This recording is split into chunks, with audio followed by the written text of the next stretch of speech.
Olá, seja bem-vindo ao nosso bate-papo desta terça-feira, dia 10 de julho. No programa de hoje, nós vamos falar sobre saúde, meio ambiente, vai ter moda também, moda praia, uma moda muito especial. O primeiro assunto é o câncer de mama. Os números da doença no Brasil são alarmantes. De acordo com o Instituto do Câncer, a cada ano são registrados no país cerca de 60 mil novos casos. A doença mata anualmente mais de 14 mil mulheres. O assunto será abordado no Congresso Brasileiro de Mastologia, que começa amanhã aqui em Belém. Detalhes sobre a doença e sobre o evento com Evaldo Oliveira, presidente da Sociedade Brasileira de Mastologia Regional Pará, que está aqui para conversar com a gente.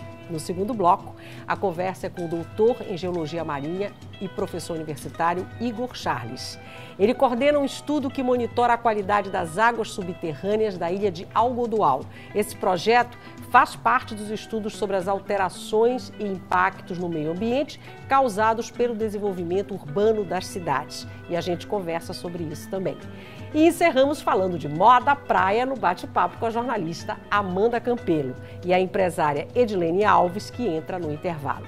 Elas divulgam coleção de peças para pessoas fora do padrão dos grandes editoriais de moda, ou seja, a moda inspirada em pessoas reais, em corpos reais. A ideia é divulgar a diversidade, é claro, e estimular a aceitação do próprio corpo. E a gente está falando de moda praia. Hoje quem vai me ajudar nesse bate-papo que promete ser muito bom é o professor universitário Mauro Leônidas, que eu agradeço muito por ter vindo. A produtora de TV, Thaís Belém, vai receber suas perguntas e comentários e para estimular você a participar, além dos assuntos dos convidados, é lógico, a gente vai sortear um vale biquíni da coleção de moda praia, que a gente vai falar sobre ela, então, como eu falei no finalzinho do programa. Então tem biquíni para sortear, nada mais justo, já que estamos em pleno verão, né?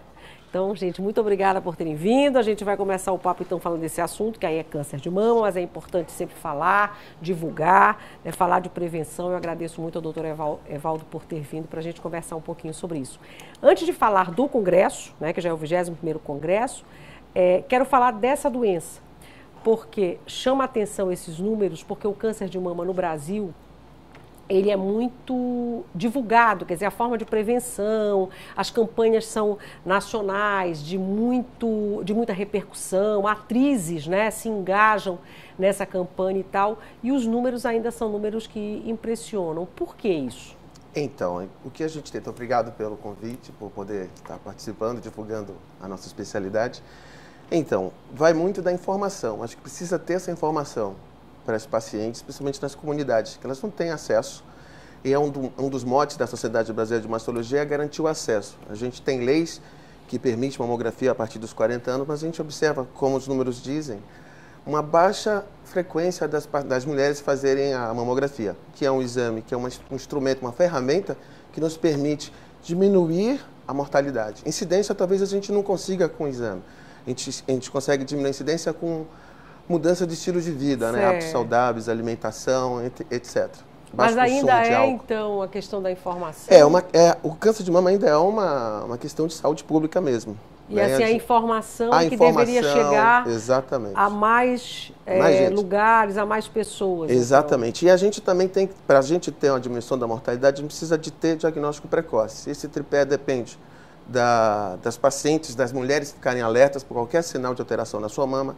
A gente tem agentes de saúde, profissionais capacitados para reconhecer e encaminhar, diminuindo esse espaço de tempo que tem entre o diagnóstico e o tratamento, e também serviços de saúde equipados para dar resolutividade ao tratamento da doença. O que me chamou a atenção, Renata e doutor Evaldo, é o seguinte, é que na nossa região norte aqui se esperava, havia uma demanda, né, de 6,5 milhões, né, de consultas na região norte, e apenas 7.500 foram realizadas. E no Pará se esperava em torno de 320 mil pacientes e apenas 10% compareceram.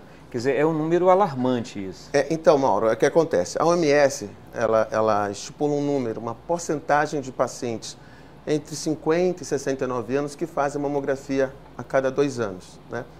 Então, para a população do Pará, era esperado, no ano de 2017 foi essa pesquisa, 310 mamografias, foram realizadas 310 mil mamografias, foram realizadas 32 mil. Mas já houve uma melhora. Em 2013, a gente tinha uma cobertura de 7,5%. Hoje a gente já está em 10,4%. Né? Então a gente tem as campanhas, as atrizes realmente incentivam bastante, mas a gente tem que chegar lá na periferia. Naquelas localidades mais distantes. A saúde suplementar, a gente tem diagnóstico de câncer na saúde suplementar, o tamanho da doença de 1,3, 1,4. Enquanto os pacientes que não têm acesso à saúde suplementar, às vezes o diagnóstico do câncer acontece aos 5 centímetros ou mais. Ou seja, caracteriza a doença localmente avançada, com maior agressividade e menor chance de cura para os pacientes. Mas eu também quero reforçar, câncer de mama não é uma sentença de cura, ele é bastante curável. Índices que chegam a próximo de 95%. De morte, a sentença de né? morte. Perdão, Renata. Não, só para... Porque a sentença, cura o pessoal não faz mamografia também. Eu não vou fazer mamografia, vou descobrir alguma coisa. Aí tem uma máxima a gente que a gente ainda costuma usar. ouve isso, né? Quem procura acha, e quem acha cura. Mamografia não é um vilão, a mamografia te ajuda. Ela consegue reduzir a mortalidade da doença sozinha em cerca de 30%. Isso tem que ficar bem. Eu lembrei agora que recentemente esteve aqui uma médica que é professora da UFPA também, que faz um trabalho com câncer de colo de útero. E ela disse que o câncer de colo de útero é mais complicado ainda, os números também são altos, principalmente na região norte. E ela disse que o câncer de colo de útero comparado ao câncer de mama é mais complicado, porque aí, com o câncer de mama, as atrizes fica para segundo fazem. plano, né? O câncer de colo de útero não há esse envolvimento. Você estava aqui, né, Mauro? Não há esse envolvimento, então, dessas mulheres que são, né, têm representatividade e tal. E aí é por isso que eu fico também... Mas a diferença do câncer de colo, que é uma doença... que as atrizes aparecendo vão resolver o problema de tudo, mas assim, o câncer de colo é prevenível, né? previsível, com uma medida simples, um Papa Nicolau. O câncer de mama, a gente não pode mudar a história natural da doença, a gente até tenta. A prevenção primária em câncer de mama seria aquele discurso de bons hábitos, atividade física, evitar o excesso do consumo de álcool, né? Evitar aquela barriguinha, que essa barriguinha traduz um maior risco de câncer de mama, sim, na pele e na pós-menopausa. E no câncer de mama, não. O que a gente tem que tratar é descobrir do início, descobrir na fase pré-clínica. A mamografia tem condição de descobrir um câncer de meio centímetro. Essa paciente não vai fazer nenhum tipo de tratamento adjuvante, que seria o tratamento complementar, quimioterapia, apenas medidas locais e, às vezes, radioterapia para evitar recidiva. Então, é aí que a gente tem que bater a prevenção, o rastreamento. É isso que é um dos temas do Congresso Brasileiro de Mastologia. Inclusive, vão tratar bastante disso, da mulher se autoconhecer. Inclusive, tem no dia 12 um curso de políticas públicas, capacitação de agentes de saúde, de enfermagem, técnico de enfermagem, para eles terem como gerir isso, como mudar essa estatística de câncer de mama localmente avançado. E também vai ter um curso de capacitação também para gestores e para médicos também, todo de graça. Agora, essa relação do câncer de mama com o estilo de vida, ela é muito direta? É muito direta. Se você ver os dados, o câncer de mama ele é muito mais incidente nas grandes cidades, onde tem mais aglomeração urbana. O próprio estilo de vida das mulheres, né? Elas demoram mais tempo para engravidar, elas consomem muito mais álcool, fumam, e o estresse do dia a dia também. Talvez a poluição tenha impacto nisso. Então, na América do Norte, perto de 90 mulheres a cada 100 mil. Por exemplo, na região norte aqui são 20 mulheres a cada 100 mil mulheres, ou seja, bem menos incidente. Talvez assim o nosso clima ajude. A proximidade. Porque a diferença é que eles conseguem reduzir a mortalidade por estratégias de rastreamento, por acesso a tratamento mais preciso. Isso é um diferencial também, é um diferencial deles. Então, a mamografia, é bom que fique claro, ela não vai te excluir do risco de ter doença, mas ela vai te proporcionar descobrir em tempo e ficar curado. Que isso é importante, a cura, né? Que é possível. Diga, Amanda. Você estava falando de uma atividade que vai ter dentro do Congresso, voltada para gestores e tudo mais. Hoje em dia a gente tem um debate muito grande que é sobre educação sexual nas escolas. E eu queria saber a tua opinião. Se incentivar isso dentro das escolas para que, principalmente as meninas, porque se tem uma abertura muito maior, né, com os homens para falar sobre sexualidade diferente das meninas. Será que esse debate, né, essa conversa, ela também não poderia ser uma ferramenta boa para que a gente conhecesse mais o nosso corpo e a partir daí também perceber quando tem um sinal que não é? Exatamente. O autoexame, mais ou menos especificamente, né, também é um aliado da mamografia. Lógico, o autoexame, quando você percebe um tumor, O câncer de mama costuma ser lento no seu aparecimento. Uma única célula para virar um tumor palpável, às vezes passa 10 anos. Né? O problema é que com 3, 4 meses ele pode duplicar de tamanho. Sim. Então, você conhecendo o seu corpo, né, você ficar atento às alterações é fundamental. Ou seja, você estimular as mocinhas, os rapazes a se cuidarem, se perceberem, sim, é fundamental. O Igor quiser fazer pergunta, pode fazer, o Mauro também pode fazer. Eu vejo que uma forma também de disseminar, de difundir tudo isso é através do Congresso, né? Porque é um Congresso brasileiro, né? Está sendo considerado um dos maiores dos últimos anos. É o nosso principal congresso da especialidade. A gente tem muitos eventos durante o ano, mas o principal congresso, o Congresso Brasileiro de Mastologia, pela primeira vez, um esforço muito grande a gente conseguiu trazer para a região norte, sempre na região nordeste, sudeste e centro-oeste. E sul, nunca veio para o norte. É a primeira vez, é a primeira então, vez. Aqui. Que bom, né? Muito orgulho. Deu trabalho, mas está sendo muito prazeroso trazer. E a discussão é ampla. A gente vai desde como diagnosticar, como prevenir, como tratar. E vocês vão falar de inovações, de novos tratamentos. O que tem de mais novo nessa área? Sim, a gente tem, por exemplo, de todas as áreas de diagnóstico com a tomossíntese, é uma mamografia um pouco melhor que a mamografia digital. Na mamografia digital você tem uma única incidência. Na tomossíntese, que é uma mamografia que você faz vários cortes, você aumenta a chance de diagnóstico, diminui a porcentagem de reconvocação. Não sei quem já foi fazer a mamografia, chegou para pegar o resultado, olha, tem que fazer de novo, tem que fazer um complemento. Isso já cria uma certa angústia. Em termos de cirurgia, hoje a gente tem, inclusive amanhã no pré-congresso e durante o congresso também, um curso só de oncoplástica. O que seria isso? Seria técnicas de cirurgia plástica para tratar o câncer.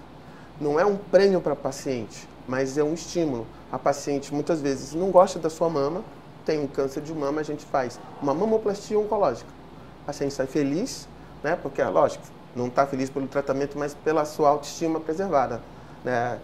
A gente tem uma lei agora de reconstrução, toda paciente tem direito à reconstrução. Da mama, claro, quando faz o tratamento. Exato. Então, e a Sociedade Brasileira de Mastologia tem incentivado isso. A gente sabe que tem uma demanda muito grande. Nem sempre pode ter um cirurgião plástico. Então, os mastologistas estão sendo treinados no Brasil inteiro. Tem vários cursos no Brasil, só treinando os mastologistas para capacitá-los a fazer a reconstrução imediata. Mas isso tem que no Serviço Único de Saúde, na saúde pública. Não, isso daí todos. Inclusive, tem a mulher tem esse direito. Inclusive, agora foi um projeto, Dr. Vilmar, lá de São Paulo, que vai ser de graça para os médicos do Sistema Único de Saúde serem treinados durante 2 anos. Isso já é de imediato, concomitante com a cirurgia da mama, já faz logo uma espécie de uma reconstrução. E falando em cirurgia também, existem alguns casos em que talvez, graças a Deus, vai demorar bastante tempo, não precisemos mais operar os pacientes. Mas são tipos específicos. Quando a gente estava falando de informação para os pacientes, mas informação sobre a doença. Um tumor de mama é diferente do outro, ele é multifatorial. Então, existem pacientes que não precisam de quimioterapia, vai fazer só uma hormonioterapia. Existem pacientes que precisam usar todo o arsenal de drogas para tratar-se de uma doença agressiva. Então, um tipo específico, você tem uma doença, você faz uma biópsia, faz o tratamento primário, chama-se tratamento neoadjuvante. Essa doença tem uma resposta completa de toque, de imagem, você faz uma biópsia, comprova que não tem, essa paciente talvez só faça radioterapia, não vai fazer cirurgia. A gente vai ter esses dados dentro de alguns meses.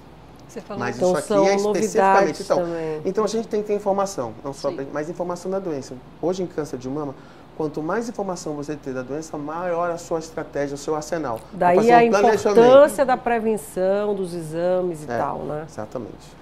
Você estava falando da inovação, né, que é muito importante para quem é da área, seja quem já tem uma carreira, quem já estuda, já trabalha com isso há muito tempo, quanto para os novos médicos, enfermeiros e todas as pessoas da área da saúde. Mas, por exemplo, alguém que está assistindo a gente e foi diagnosticado ou acha que tem algum sintoma e está buscando, né, está querendo ir atrás, é importante destacar também que momentos como esse, eles são uma grande conversa, uma grande troca de experiência para vocês saberem o que estão fazendo no Sul, quem está no Sul saber o que está sendo feito aqui em São Paulo e avançar as pesquisas. Hoje está muito globalizado, né?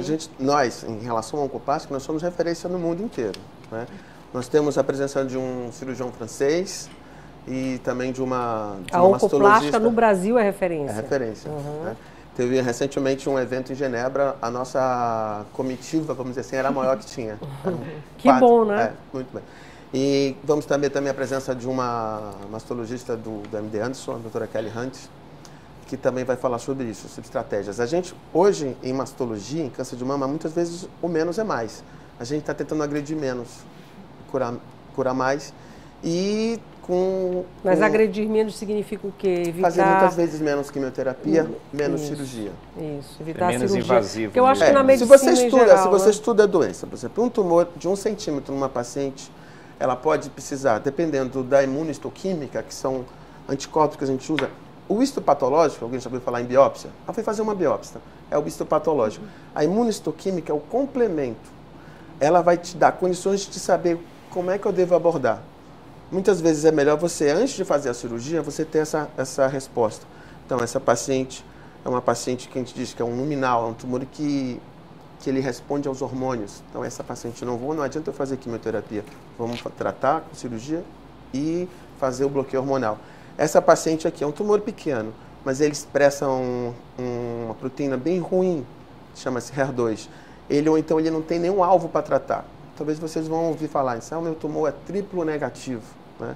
Tumor triplo negativo é porque ele não tem um alvo, ele não tem receptor, ele não tem HER2. Então essa paciente também é uma candidata a fazer quimioterapia antes da cirurgia, porque a resposta do tratamento vai influenciar no próprio tratamento. Por exemplo, se ela faz a quimioterapia, a cirurgia e não tem doença, ótimo, isso é um ótimo prognóstico. Se fica doença residual, ela é candidata a fazer mais uma linha de quimioterapia, que é uma quimioterapia oral. A gente falou muito da questão da prevenção, né? E aí você tem uma idade mínima para começar, e se isso quantas vezes tem que fazer no ano, ou faz uma vez, nunca mais faz? Excelente pergunta, Mauro. Então, a Sociedade Brasileira de Mastologia, a FEBRASGO, que congrega as federadas de ginecologia e o Colégio Brasileiro de Radiologia, advogam mamografia, rastreamento. Você não tem sintoma nenhum a partir dos 40 anos, anualmente, enquanto vida tiver. O INCA, o Ministério da Saúde, até por questões de custo, advoga bianual a partir dos 50 anos e até 69 anos. Né? Agora, assim, estamos falando de pessoas de risco comum. Pacientes de grupo de risco, com história familiar muito importante, ou com uma doença prévia, precursora, ou aquelas que já sabidamente são mutadas, como a Angelina Jolie, que já tinha mutação, essas pacientes têm um alto risco de desenvolver a doença. Se viver até os 50 anos, 50% de ter câncer de mama ou ovário. Se viver até os 80, 80%. A hereditariedade é importante, então. Câncer de mama, 10% ele é genético, né? A maioria dos tumores de mama ele é adquirido mesmo. Diga lá, Thaís, o que a gente tem? A Jéssica dos Santos, do bairro da Pedreira, ela quer saber se o congresso é voltado apenas para os profissionais da saúde, e ela também gostaria de saber como pode fazer para se inscrever. Então, a inscrição agora só no local, no hangar. A inscrição pelo site, que era o Mastologia 2018, já encerrou, só no local.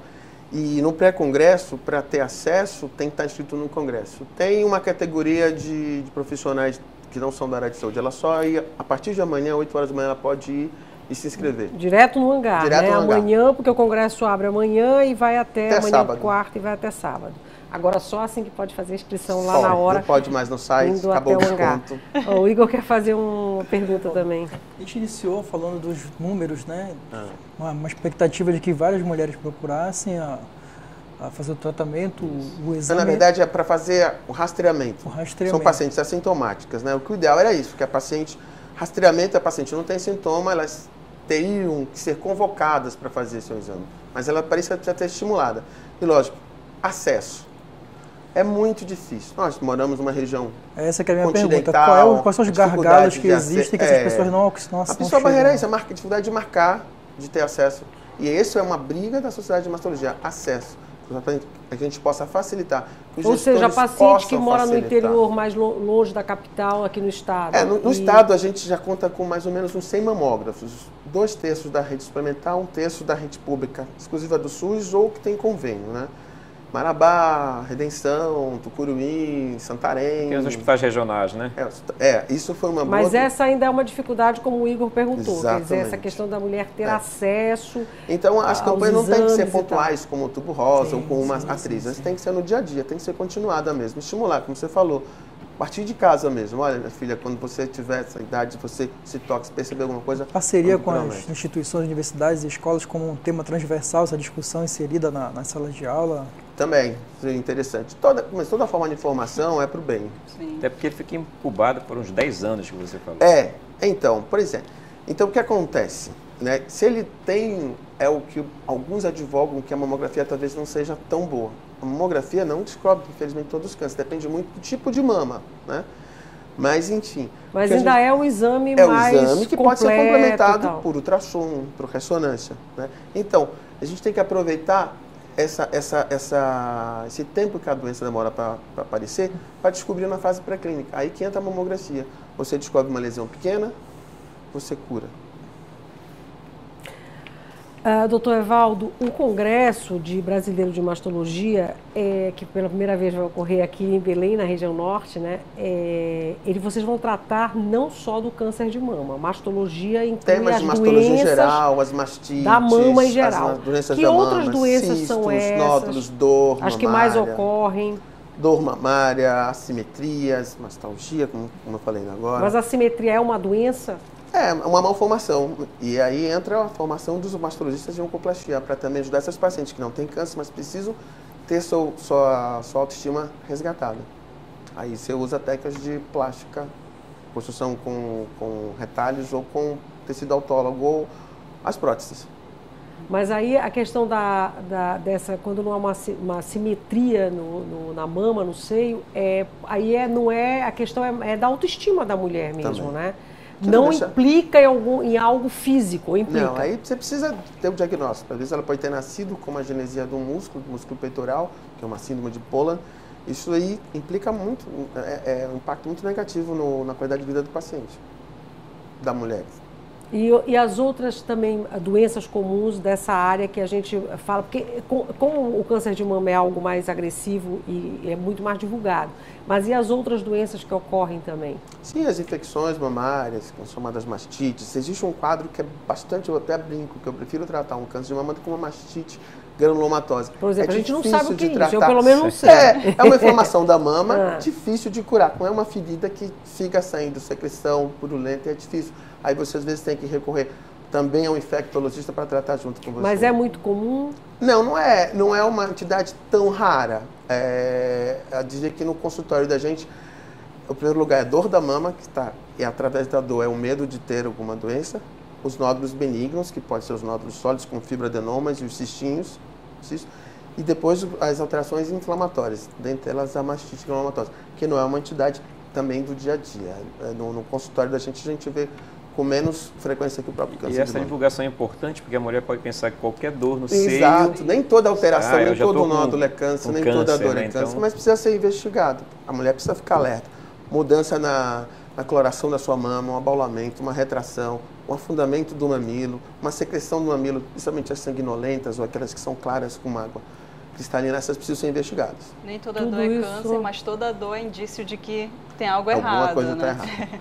Mas o câncer de mama causa dor na mama? Existe mito e verdade em câncer de mama. Um dos mitos é de que câncer não dói, câncer de mama não dói. Se está doendo, não. Você pode ter câncer de mama e ter associado uma alteração funcional benigna, que é chamada de displasia. Não, isso é só uma displasia. E muitas vezes o que acontece? A paciente, por achar que estou com dor, estou sentindo uma alteração, uma nodularidade na mama, mas não está doendo, então eu não vou procurar o médico. Não, tem que procurar o médico, tem que procurar o mastologista, o clínico, ginecologista. Que aí já alguma coisa não está bem, né? Exatamente. Tem que investigar. Diga, Thaís.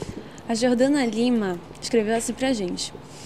Um estudo no Instituto Nacional de Câncer dos Estados Unidos já apontou que o uso de alguns tipos de pílula anticoncepcional pode aumentar as chances de desenvolver o câncer de mama.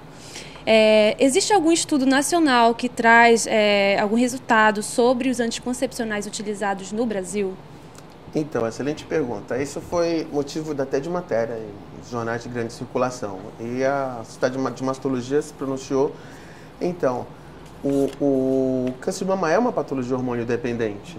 Tanto que a gente diz, olha, se você começou a menstruar muito cedo, se parou muito tarde, ficou muito mais tempo sob a ação dos hormônios, teoricamente você tem mais riscos, né? E o uso muito prolongado de hormônio talvez tenha um impacto. Mas assim, a gente precisa pesar outras coisas. O que é que o anticoncepcional te melhora na tua vida? a TPM, o teu humor, a tua pele, né? Menos endometriose, menos anemia. Então, toda paciente não pode ser desestimulada a fazer anticoncepcional. Controle de natalidade. Adolescentes engravidando, tendo dor, 2 semanas sem produzir. Então, porque não se pode fazer essa relação também pode. direta dessa forma. Assim, né? o uso de hormônio anticoncepcional talvez possa ter um impacto. Mas as pacientes, por exemplo, a terapia de reposição hormonal. Tem pacientes que chegam no consultório porque a prima teve câncer de mama, ela não vai poder tomar um hormônio. Não é assim. A mulher não é só um par de mamas. A mulher precisa de outras coisas. A mulher tem marido, a mulher precisa trabalhar, precisa produzir. E a reposição hormonal é feita para trazer qualidade de vida. Lógico, é um tratamento, precisa ser acompanhada, fazer os exames. Se estiver tudo bem, tem que ser incentivado. Então, estamos falando de duas coisas diferentes. A reposição hormonal, que é já porque lá, é e mais no ou início... menos os que é o mesmos, hormônio, né? Que também é hormônio. É o hormônio, e o anticoncepcional, que Exato. também é, né? Quer dizer, nesses dois casos, precisa, como você está dizendo, fazer exames, acompanhar. Exatamente. Cada Ver caso se também é um tem caso. fatores de risco, porque não é só o anticoncepcional. O paciente pode ser tabagista, pode ser obesa, sedentária, ter outros fatores, ter histórico familiar. E aí ela associar só o anticoncepcional com risco. E às vezes você faz uma pesquisa e destaca um item dessa pesquisa. Exato. Tem né? muito, às vezes tem e muito você viés vai na ver pesquisa, realmente assim. o impacto que isso impõe, né? São professores aqui também que fazem pesquisa, às vezes o impacto que isso impõe é muito pequeno. Então, às vezes, vai deixar de usar o anticoncepcional em função de 1% da população naquele ativa. estudo grande do WHI, né, que foi uma Exatamente. comoção, usava-se hormônios diferentes que a gente usa hoje, formulações, os próprios anticoncepcionais hoje eles estão muito mais parecidos com o que a mulher produz, uma quantidade menor, né, a gente está mudando aquele paradigma, né, o máximo que precisa hoje é o mínimo necessário. Né? Então hoje são formulações diferentes e não existe assim essa posição na sociedade de proscrever, de contraindicar anticoncepcional pelo risco de câncer de mama. Doutor, só para a gente encerrar, que estamos chegando no finalzinho, só para falar mais um pouquinho sobre esse 21º Congresso, quer dizer, quem são esses especialistas que vêm, esses profissionais? Você já falou aqui um pouco sobre isso, o que vocês vão debater, mas só para a gente fechar, saber assim, exatamente a mastologia, como vai ser o tratamento do câncer de mama e das patologias, engloba uma equipe multiprofissional. Teremos os mastologistas, é claro, patologistas, cirurgiões plásticos, radiologistas, especialmente os radiologistas voltados à radiologia mamária, os radioterapeutas e principalmente os oncologistas clínicos. E aí a ideia é essa, quer dizer, trazer essas inovações, o que tem de mais novo. A gente tentou fazer um Trocar programa científico bastante experiências, abrangente, mas conhecimento. também do ponto de vista aqui, na segunda-feira após o congresso, você já possa mudar seu jeito de olhar a paciente, como tratar melhor a sua paciente, ou seja, um ponto de vista bem prático do congresso. Essa que foi a nossa grande Mas de que preocupação. forma olhar essa paciente? Saber de outra as maneira? inovações, como ela falou, como a gente pode abordar, por exemplo, essa paciente, uma paciente que no passado eu faria uma cirurgia muito radical, hoje a gente já tem elementos para poupar, por exemplo. O grande medo da paciente, né, talvez seja tirar a mama, né? Mas uma das grandes morbidades é o esvaziamento axilar. Alguém já não viu moças com o braço bem inchado, o linfedema? Hoje a gente tem tentado evitar isso. E muitas vezes você pode poupar a paciente de esvaziar, de fazer a linfadenectomia. Isso vai ser discutido também no congresso.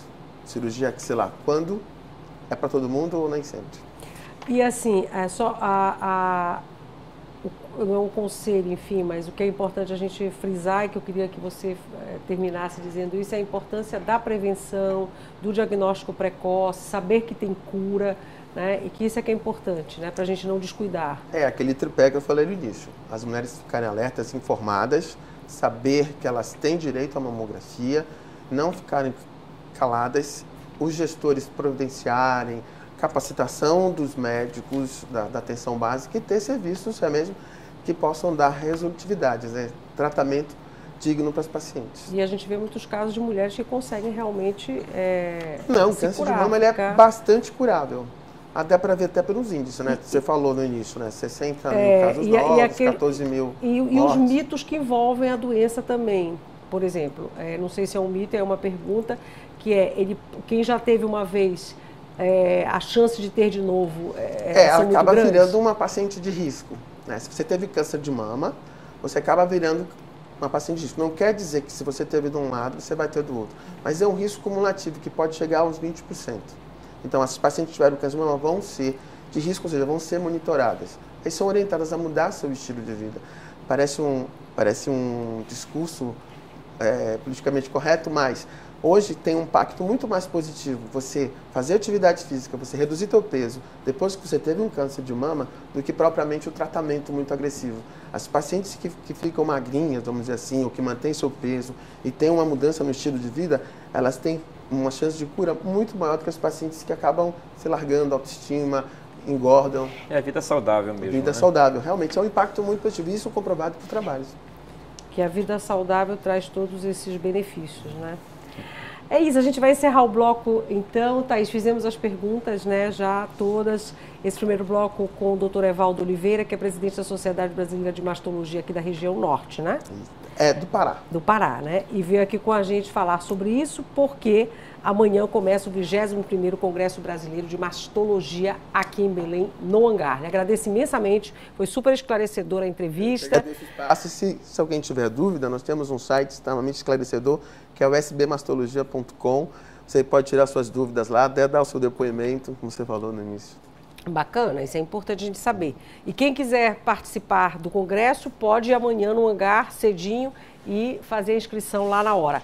Fazemos um intervalo agora rapidinho. No próximo bloco a gente bate um papo com o Igor Charles, que é professor universitário, professor da UNAMA, doutor em Geologia Marinha, e vem conversar com a gente sobre um estudo muito interessante, que é um estudo sobre os recursos hídricos subterrâneos da área de proteção ambiental em Algodoal. A gente vai ver como é que está a água em Algodoal, em resumo, né? Esse é o nosso assunto do próximo bloco. O intervalo é bem curtinho. Continue com a gente.